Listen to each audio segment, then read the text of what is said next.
Welcome back, everybody. It's Jen Budd, former senior patrol agent with the United States Border Patrol, former senior intelligence agent at San Diego Sector Headquarters.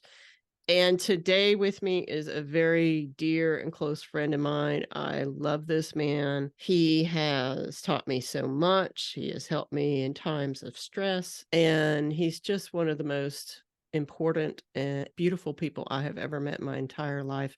Please welcome Robert Vivar. Thank you, Jen. Thank you very much for your kind words. It's an honor to be here with you today. It's always an honor to speak to you, to hear Oh, you. come on. We've been through a lot together. Been through some hairy situations together and stuff, but we've come out of it together. So, but I wanted to have you on because I wanted to talk about your work with deported veterans.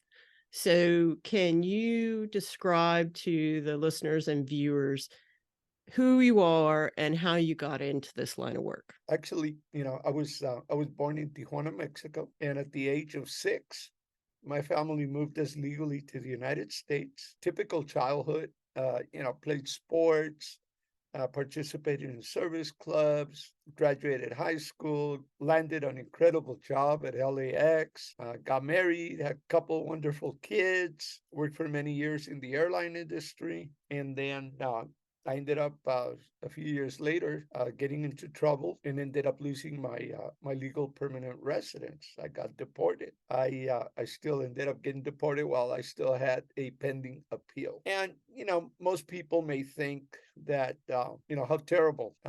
At first, of course, I thought the same way. But, there's always a reason why things happen. While I was in detention, I went to immigration court one day for a bond hearing, and I thought, this is great. I'm gonna be able to get bonded, and I'll be going home tonight. Not so. The immigration judge, good old Judge Munoz out of LA Immigration Court, decided that she was not going to give me a bond hearing because she didn't want to. Simple as that. I could go into more detail, but don't matter.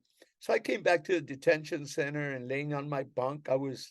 You can imagine, that morning at 4 o'clock in the morning, I was thinking I was going home, and instead, here I am in the bunk back at the detention center, completely devastated to hear what happened. And I picked up an inspirational book. I used to read a lot of inspirational books, and I read some words that said, "What she meant for your harm, I will turn it for your best." And I quite didn't understand what that meant, but just something all of a sudden overcame me and told me that I could very easily win my case and get a bond hearing and come home, Mm-hmm. or I could get deported to my country of birth, to Mexico, Tijuana, Mm-hmm. because there was a purpose for it. My Hmm. God had a plan for me, and at that moment, I prayed to God. I said, God, if this message is from you, I know that you can send me home right now. You can do anything. But if that's not your will for me, if you have something you want me to do in Mexico, then I understand and I accept it. But I need to know that this is a message from you. I Mm-hmm. need to know that you exist.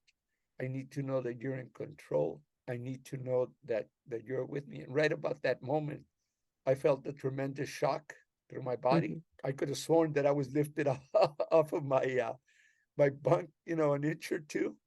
I just felt like that.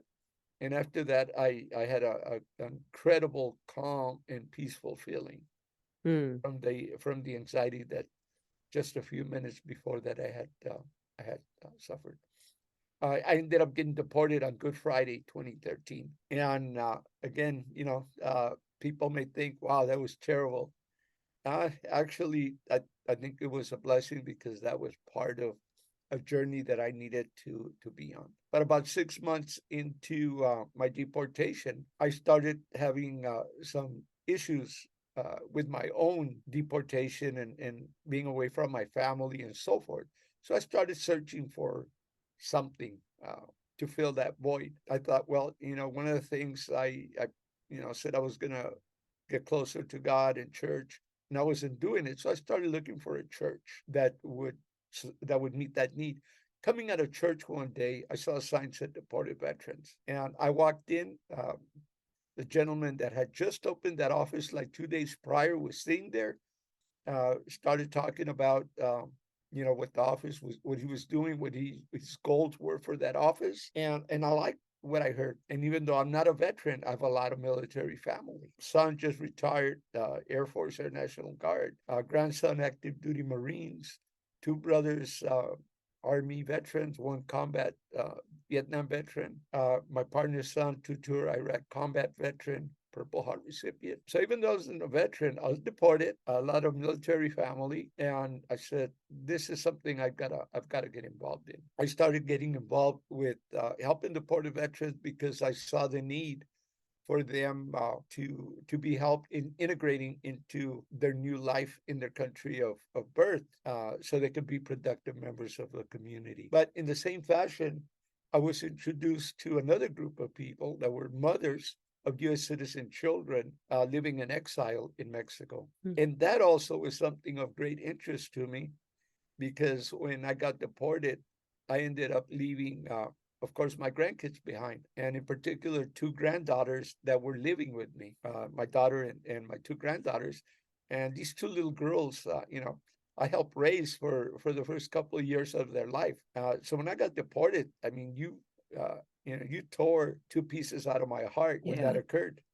Yeah. So, when I found myself in Tijuana, working with deported veterans, and now the opportunity to work with deported moms with U.S. citizen children, every time I would see one of those children, one of those childs, I would see my grandkids I in their bet. face. Yeah. So that just motivated me even more to get involved. And shortly after, I ended up at Friendship Park and Border Church, and that started to strengthen even more my relationship with Christ. But also, one of the things that came to my motivation was that here was this place where families that had been separated by the broken immigration system refused to be separated. A place where families could actually continue to be a family. And that Hmm. was something that I really took an interest to. Why? Because I was affected myself. And this was showing me that I didn't have to be torn away from my family. That and not only my family, but all families that have been separated by this broken immigration system could continue to be families. So it was very important for me to continue going to Friendship Park, going to Border Church, and getting involved with this community. And the more I started to get involved with this community, the better I started to feel about myself. The easier it was for me to get through my day. And this, eventually, ended up with a big reward because, that led to my continued support, working with deported veterans, working on helping them get their VA benefits, in searching for legal avenues for their repatriation, as well as advocating for changes in law. We would do a lot of rallies at the border, anywhere that anybody that would listen to us talk about the issue of deported veterans and the need for family reunification. We were there, to the point that when we heard that Bernie Sanders was very much in favor of repatriating veterans and reuniting families. We immediately devised a project to do rallies at the border in support of Bernie Sanders, asking for folks at the port of entry. And let's face it, it's the world's most transited port of entry. Yeah.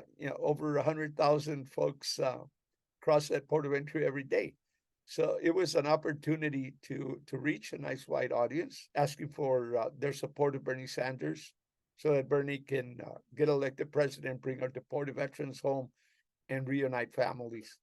That continued to carry on into other events. That eventually landed interest from the ACLU in my case, and they ended up referring my case to a legal firm out of Los Angeles, Munger, Tolis, and Holston, who ended up picking up my case. During this time, we had another situation, which was the migrant caravans that started arriving into Tijuana. So that brought in a new area of opportunity to assist. So I started to get very heavily involved also in helping those efforts. I remember very clearly the first opportunity I ended up going to Templo Embajadores de Jesus, run by Pastor Gustavo and his wife, Pastor Saida.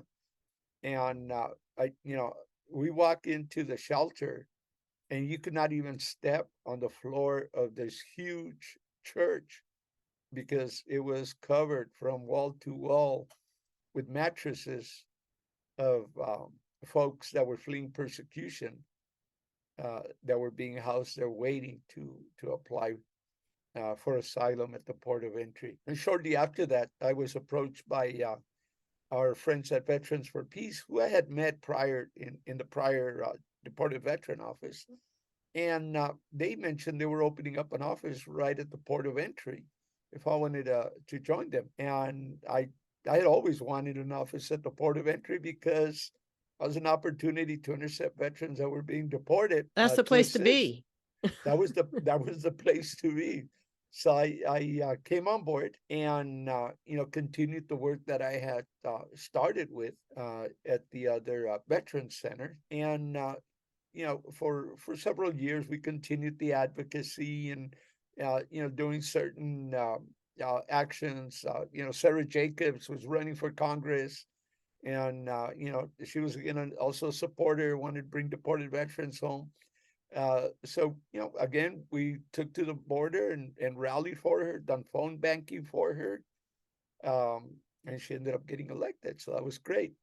Um, Rashida Tlaib also came down to visit deported veterans in Friendship Park, which was incredible, motivating to everybody. And we'll never forget her words when she was there with us, talking about how this border related to her own struggle and her family. Because back in Palestine, she has a grandmother that she hasn't seen in many years, and she can't see. Mm-hmm. So our border here reminded her of her own struggle with her family, with our families that are also separated. So that was very moving. Shortly after that, of course, we continued our advocacy, and all of a sudden, we have the Trump presidency for 4 years, where all we could do was continue to try to help our deported veterans, get their rightly earned benefits.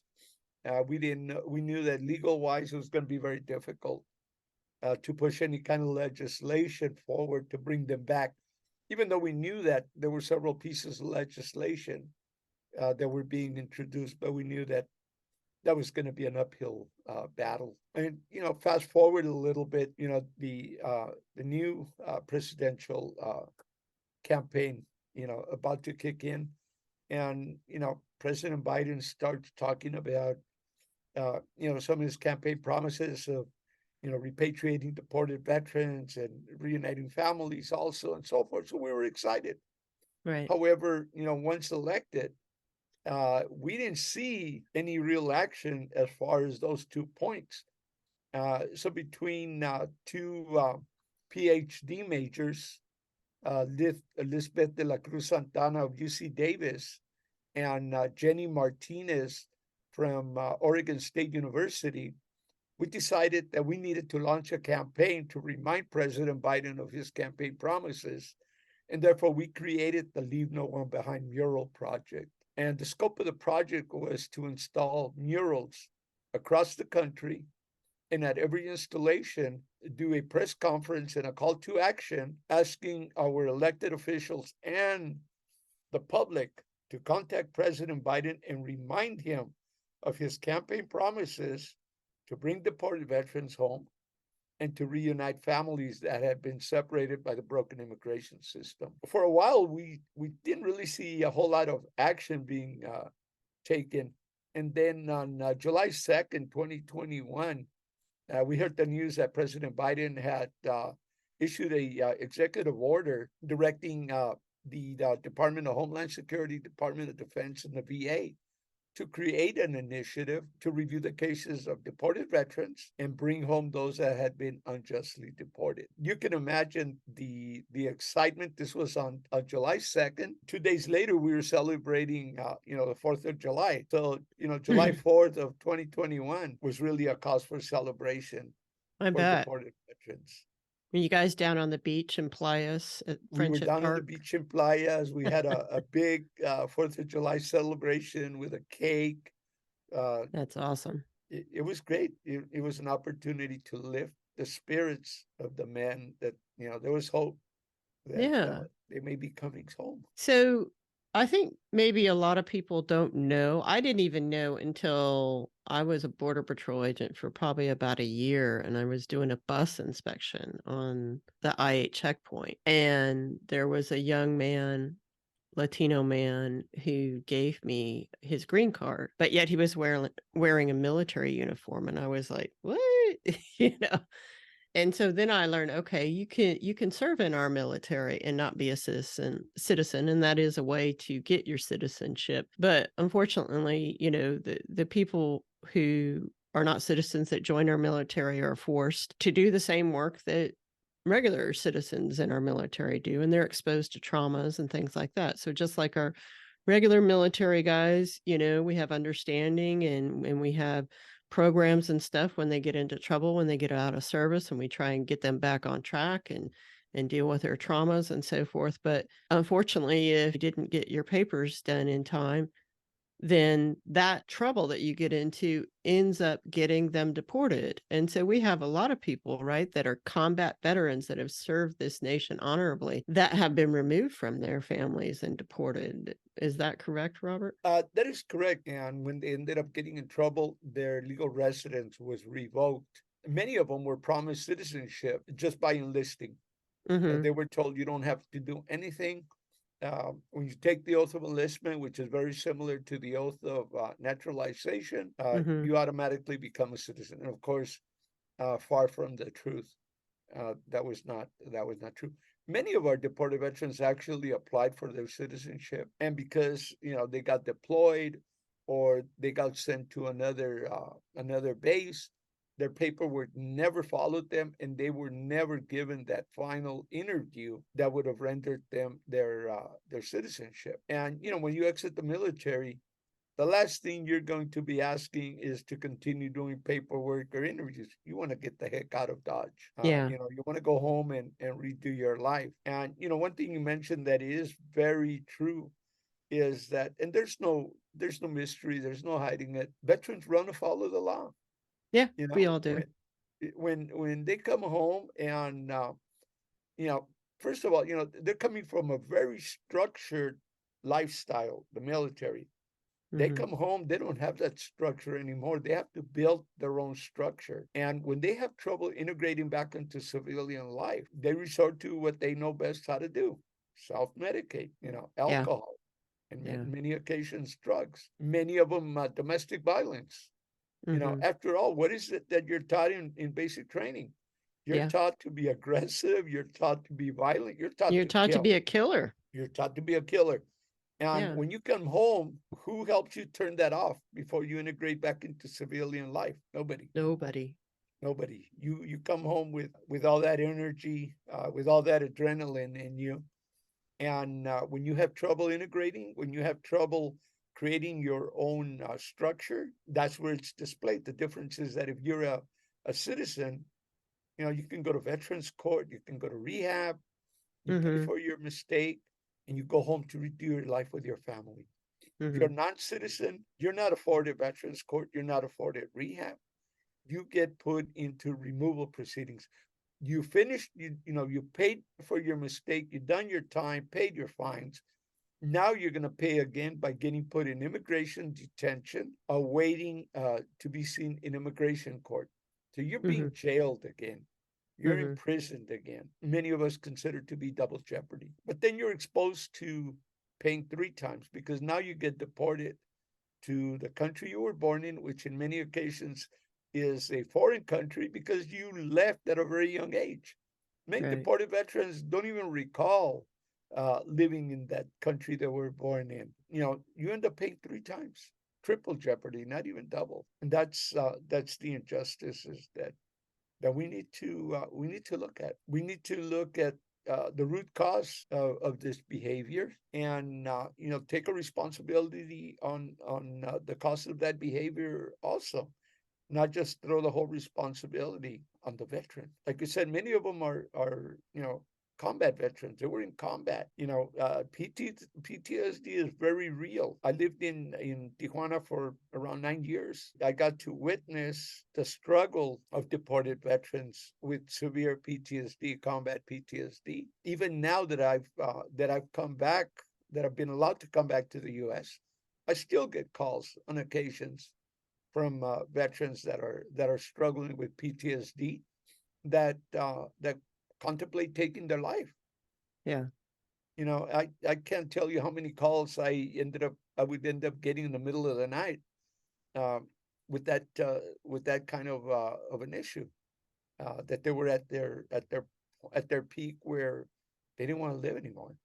Yeah. Uh, so Yeah. I mean, it's no secret. Like, I've gone through my own mental health issues, and I have PTSD from the Border Patrol and stuff. And I remember meeting some of the veterans down there at Playas on Friendship Park on Sundays for Sunday service. And one veteran in particular, he was going through a mental health care issue at the time, trying to find therapy, and yet he couldn't get his benefits, his military benefits, sent to the right place in TJ so he could use them.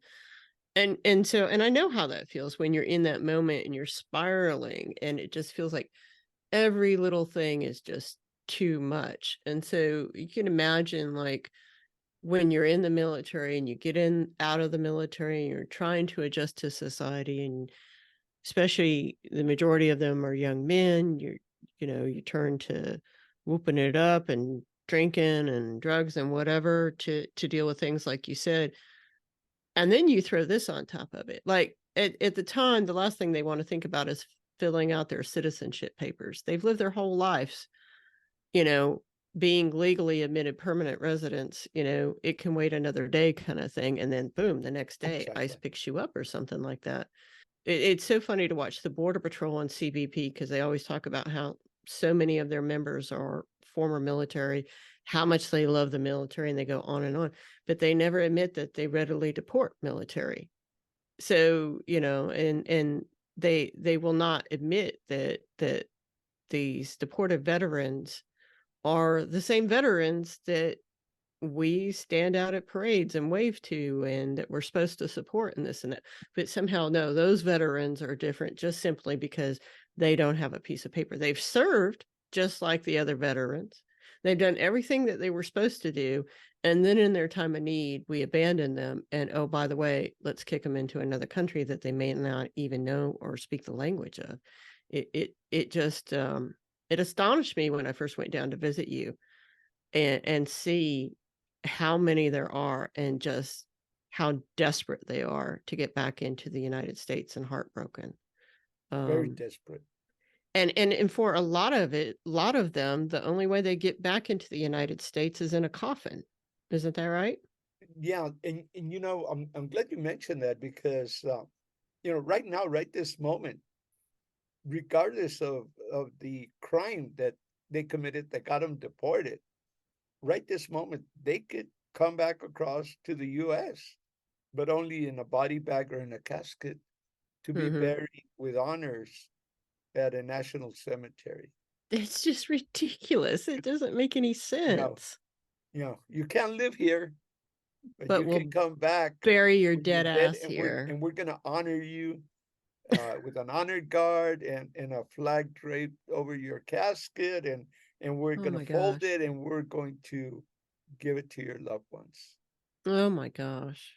How I many veterans have you gotten across? uh, Repatriated. Repatriated.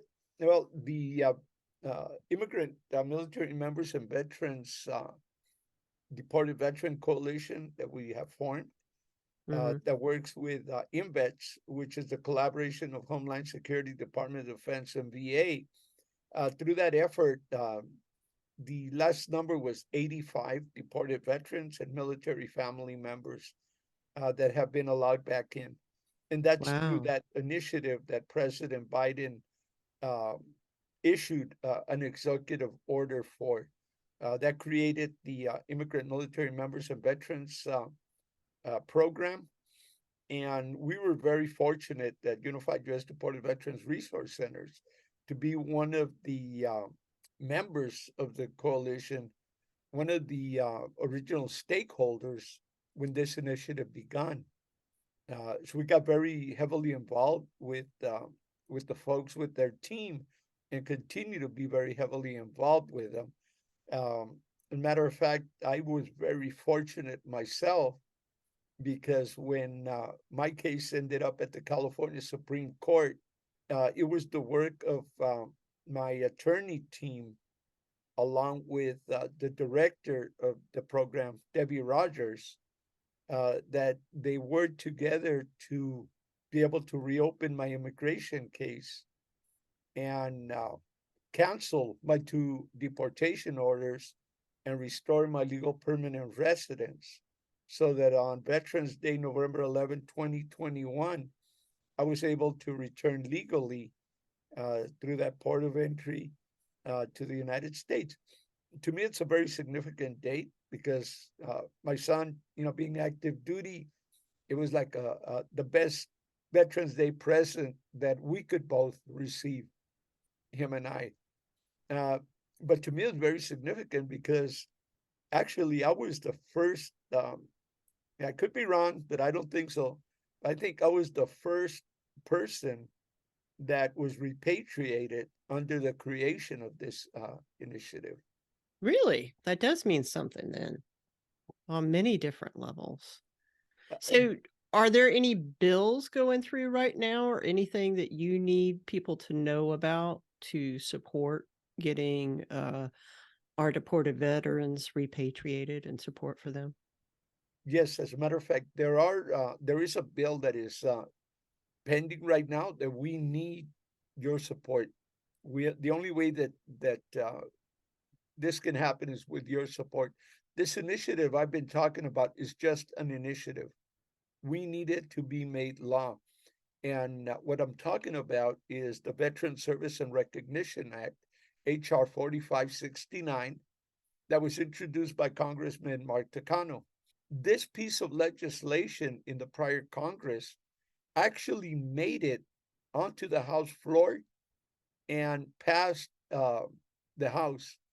It was historic because many pieces of legislation have been introduced, but this is the only one that ever made it to the floor and ended up passing in the House. However, it stalled out in the Senate, and this year it has been reintroduced. However, even though it is a bipartisan bill and it's a very modest bill, we still lack more support from the Republican Party for it to really advance.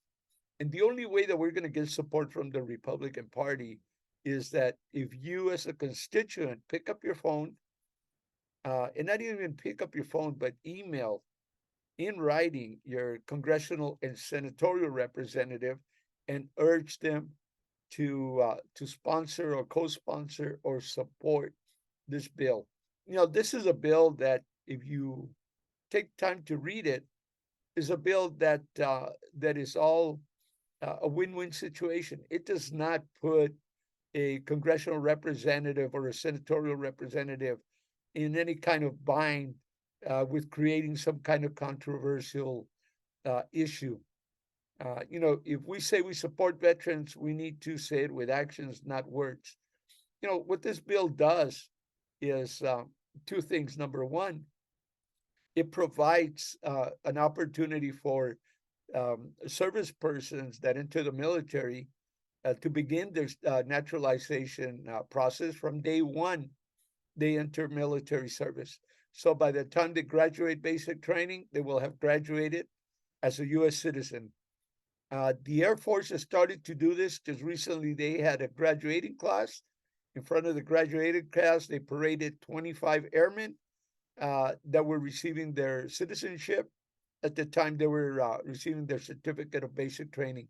The Navy has done it also, but this is an initiative. It's not a law. We need it to be a law. So that is one of the things it does. The other thing it does is that it creates a committee, and that committee would be responsible for reviewing cases of deported veterans and military family members. It would also review cases of those that are in removal proceedings, so that before any kind of an action would be taken, it would have to have been reviewed by this committee. And the committee would take into consideration the service members' military, their combat experience, their disabilities endured during their military service, their equities, how long they've lived in the U.S., what kind of a productive life they had in so many years, family ties, all these different things, and also look for inconsistencies where veterans were deported unjustly, because we have had situations where they were very unjustly deported. And of course, now they're back, but we still have many more whose cases need to be reviewed. So basically, that's what this bill would do. And one of the things we want to remind our congressional representatives is that, again, it's not something that puts their job on the line with their base. If you support veterans, then you shouldn't have a problem with it. And along with that, what we like to remind them is that they need to get out of the idea that this is an immigration issue. This is not an immigration issue. This is a veteran issue. And if you support veterans, you need to do the right thing to support this bill. And it's not only about supporting a bill and supporting non-citizen veterans and deported veterans. This is about supporting the U.S. military. This is about supporting the country. Why? Because right now we have over 45,000 active duty service members that are non-citizens that are vulnerable to deportation. These are folks that are highly trained in technical areas, in linguistics, medical field, very critical fields that are needed for our military to continue to operate at top notch. That is one part. The other part, we're facing an all-time low in recruitment levels. Why? Because of the broken promises. And this is one of the broken promises. And this is one of the areas why the recruitment levels are low also. Who wants to enlist in the military when promises made are promises broken? They want to Yeah, make sure. especially if you're not a citizen and you're a legally admitted permanent resident, then why would you want to do that if you make one mistake or something like that and then you get booted out? The other thing too, and I think you kind of touched upon it, but I would say, to a lot of military people who maybe think, oh, well, they knew the dangers and they didn't get their citizenship. Let's remember all the training and the money and the education that is invested into our men and women who work in the military, and then to turn around and just throw that person away, I mean, it's just ridiculous. It's ridiculous to do that. And we need those people even after they leave the military. They might end up having to be called back up if there's something going on, or they might be a liaison or work with other companies outside of the military, and their expertise would be beneficial in that way. I just think it's broken promises, I think is a real good way to think about that. And then you think about broken promises to veterans who have served, and given years of their life to this country, to then be deported. It's just a national disgrace in my mind. Absolutely. And I'm amazed at how far you all have gotten. I mean, we talked about this many years ago when we first met, and I thought, oh, that's a hard one right there. I can see why it's so hard. But I think that a lot of it has to do with your hard work and Hector's hard work. And Hector's also your co-director at Unified Deported Veterans. And I mean, you just don't stop, and you have just been working and working and working for years. And I'm so proud of you. I saw you went to the White House recently too. Yes, we sure did. The ACLU and LULAC sponsored a lobby trip to Washington, D.C. to lobby Congress in support of the Veteran Service and Recognition Act. And when we landed, I got a message letting me know that we had been invited on the last day we were going to be there to the White House to meet with President Biden's staffers. That was incredibly exciting. Never in my wildest dreams did I ever think that you know that would happen. So that was That's very amazing, exciting. Robert. I mean, I've been to Congress and done the lobbying, but just with the representatives and their staff, but I never get invited to the White House. So I'm a little jealous about that. I haven't been invited recently, or like a month ago, I think congressional staff member texted me and was like, "Can you be in DC for this and this to testify before Congress?" And I always go, "Yeah." And then I went on vacation because I know, you know how these things go. They never Right. follow through. Or they go, Jen Bud, oh, she hates the Border Patrol. Yeah. So I don't ever get invited and stuff. But I mean, I think about of all the people that work in these areas and stuff, Robert, you deserve so many accolades and so much praise for the hard work that you have done and the care and the love that you provide, not just deported veterans, but like the migrants that you help feed that are down here in the outdoor camps in San Diego. And I mean, just I know if I pick up the phone and I need some help, I know that you'll pick up the phone and answer it. And you're one of my closest friends, and we don't get to talk entirely enough, but I just feel like I'm not a religious person, but I totally feel like I'm blessed to have met you in all of this and seen your growth in this. But And I appreciate your kind words, and you know, they're very kind words. Please don't get me wrong. They're great. They're beautiful. I can only do what God gives me the opportunity to do. I hear Uh, you. he's the only reason I can say that I can do whatever little or lot or medium that I do is because of His mercy, His power, His strength, His love. Yeah. Is the only thing I can give credit to. And you were talking about how you would get upset about people saying that all border patrol agents are rapists and Mm-hmm. and corrupt and all these things. And you know what? I have to agree with you. I have to agree with you 100%. And I'm going to tell you why. When I was getting deported the first time, I was transported to the port of entry by mistake because I had told them that I wanted to fight my case and they wanted to deport me anyway. So they took me to the port of entry. And when they found out that no, that I was fighting my case, I was detained there at the port of entry in a makeshift cell back then. And I'll never forget this border patrol officer asked me to step up to his desk and started you know just conversing, trying to get to know who I was and so forth. Answered a few questions and so forth. But then what really surprised me was that, he asked me, he goes, "Can I pray for you?" Yeah. And Yeah. you can imagine, what went through my mind right at that point. I was Yeah. like, wow, Yeah. I said, "Of course you can. I appreciate you doing that." And he said Yeah. a beautiful prayer over me. It's these systems, these large bureaucratic systems that powerful people put in place. It's not the individual people. I always start all of my talks by saying, I'm sure, because most of my talks are on the border. And I say to the people I'm speaking to, I'm sure somebody in here has a relative who works for the Border Patrol, and there always is. And I said, so this isn't about individual Border Patrol agents. This isn't about trying to portray them as pieces of shit and this and that. This is about the system that they work in. This is about the system that they're forced to work in. This is about the management who continues on with all this stuff, the powers that be and stuff. The average Border Patrol agent, the average person in uniform serving in the military, they are not the evil, mean people and stuff. They're just trying to survive the systems that they find themselves in.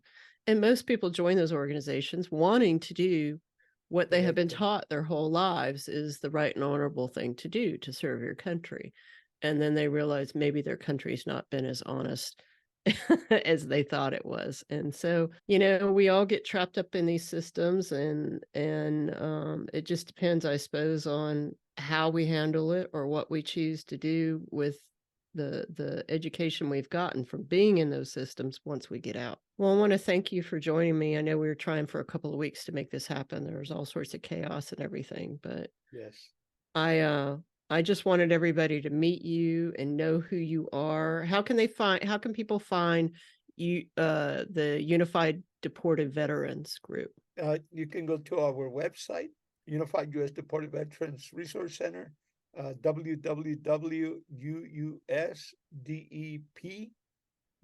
www.usdepvets.org, or to our social media page, Unified U.S. Deported Veterans Resource Center. Okay. And that's on Facebook, right? That's on Facebook. I believe it's on Instagram also. Okay. All right. Well, hopefully we can get some people to call and support HR 4569. Absolutely. We would really appreciate if they contact their elected officials. Let them know they need to do the right thing Okay. I'll make sure I do it. I'll for make sure my our wife does it. for our veterans, but also for our country. Right. This is also about making sure the country is completely, up to par with their military, and With their by promises. the promises, and by Right. disregarding the vulnerability of our non-citizen veterans. Right. That's not making the country safe. Right. I agree. It's good talking to you, Robert. Thank you, Jen. Likewise.